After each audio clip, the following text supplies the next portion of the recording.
This video sponsored by SBO. SBO ஒரு digital marketing company.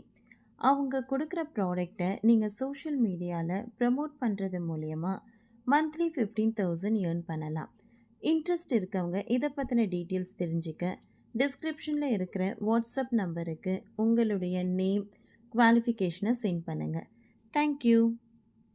Skip பண்ணாதீங்க, பெரிய தப்பு. தினம் 300 ரூபாய் சம்பாதிக்க அரிய வாய்ப்பு. இன்ஸ்டாகிராம், ஃபேஸ்புக் பயன்படுத்த தெரிந்தால் போதும். Content post and content publishing மூலமா தினம் 300 ரூபாய் சம்பாதிக்கலாம். இந்த வேலை செய்ய 5 நிமிடம் போதும். Work training support, group communication support, all language customer live chat support, முக்கியமா சொந்தமா ஒரு பிசினஸ் ஸ்டார்ட் பண்ற அளவுக்கு உங்களால கற்றுக்கொள்ளவும் முடியும், சம்பாதிக்கவும் முடியும். இந்த வேலை வாய்ப்பு வழங்குவது 5 வருடத்திற்கு மேல ரன் ஆகிட்டு இருக்க நம்ம தமிழ்நாட்டு company school of business organisation private limited. மேலும் விவரங்களுக்கு டிஸ்கிரிப்ஷன்ல கொடுத்திருக்க நம்பருக்கு வாட்ஸ்அப் பண்ணுங்க.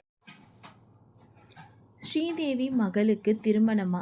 இணையத்தில் பகிர்ந்த போஸ்ட் கடுப்பான ஃபேன்ஸ்.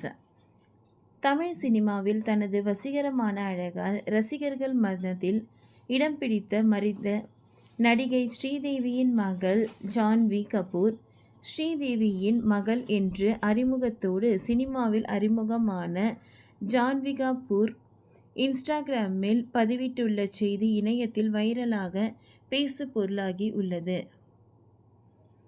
80s காலகட்டத்தில் தமிழில் முன்னணி நடிகையாக வலம் வந்த கோலிவுட்டையே தனது கட்டுப்பாட்டில் வைத்திருந்தவர்தான் நடிகை ஸ்ரீதேவி. தமிழ், தெலுங்கு, மலையாளம், இந்தி சினிமாவில் இவர் ஜோடி போட்டு நடிக்காத நடிகர்களே இல்லை என்று சொல்லும் அளவுக்கு அனைத்து டாப் நடிகர்களுடனும் நடித்துள்ளார். இவர் பாலிவுட் தயாரிப்பாளர் போனி கபூரை காதலித்து திருமணம் செய்து கொண்டு மும்பையிலேயே இருந்துவிட்டார். அதன் பின் அவர் தமிழ் சினிமாவில் தலை காட்டவே இல்லை. சினிமா மீது ஆர்வம் கொண்ட ஜான்வி கபூர் தனது கடந்த 2018ஆம் ஆண்டு இந்தியில் வெளியான தடாக் என்ற படத்தின் மூலம் அறிமுகமானார்.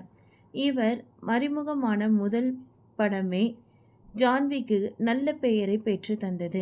அதனைத் தொடர்ந்து கோஸ்ட், ஸ்விட்டர்ஸ், ரோகி, குட்லக், ஜெர்சி, மிலி உள்ளிட்ட சில படத்தில் நடித்து தனது ஜான்வி கபூர் ஜூனியர் NTR நடித்த தேவாரா திரைப்படத்தின் மூலம் தென்னிந்திய சினிமாவிற்குள் நுழைந்தார். கோரட்டாலா சிவா சிக்கிய படம் பான் இந்தியா படமாக தமிழ், தெலுங்கு, கன்னடம், மலையாளம் வெளியாகி 100% லாபத்தை தயாரிப்பாளர்களுக்கு கொடுத்தார். திரைப்படத்தை தொடர்ந்து தற்பொழுது ராம் சரணின் புதிய திரைப்படமான RC16 என்ற பெயரில் உருவாகி வரும் படத்தில் நடித்து வருகிறார். இப்படத்தில் ஜெகபதி பாபு, திவ்யா, சிவராஜ்குமார் என பலர் நடித்துள்ளனர். மைத்ரி மூவி மேக்கர்ஸ் நிறுவனம் தயாரித்து வரும் படத்தின் படப்பிடிப்பு தற்பொழுது விறுவிறுப்பாக நடைபெற்று வருகிறது. இப்படி அடுத்தடுத்த படத்தில் பிஸியாக நடித்து வரும் ஜான்வி கபூர் தனது இன்ஸ்டாகிராம் பக்கத்தில் வருகிற 29ஆம் தேதியை குறித்து வைத்து கொள்ளுங்கள் என்று ஒரு பதிவினை போட்டிருந்தார்.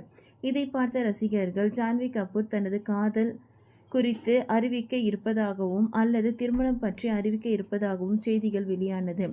ஆனால் தனது புதிய படம் குறித்த அறிவிப்பை அவர் வெளியிட்டு போவதாக தகவல் வெளியாகி இருக்கிறது. இதனால் கடுப்பான ரசிகர்கள் ஜான்வி கபூரை திட்டி தீர்த்து வருகிறார்கள். ஓகே ஃப்ரெண்ட்ஸ், இந்த வீடியோ உங்களுக்கு யூஸ்ஃபுல்லாக இருந்ததுன்னா லைக் பண்ணுங்கள், ஷேர் பண்ணுங்கள், சப்ஸ்கிரைப் பண்ணுங்கள். தேங்க்யூ.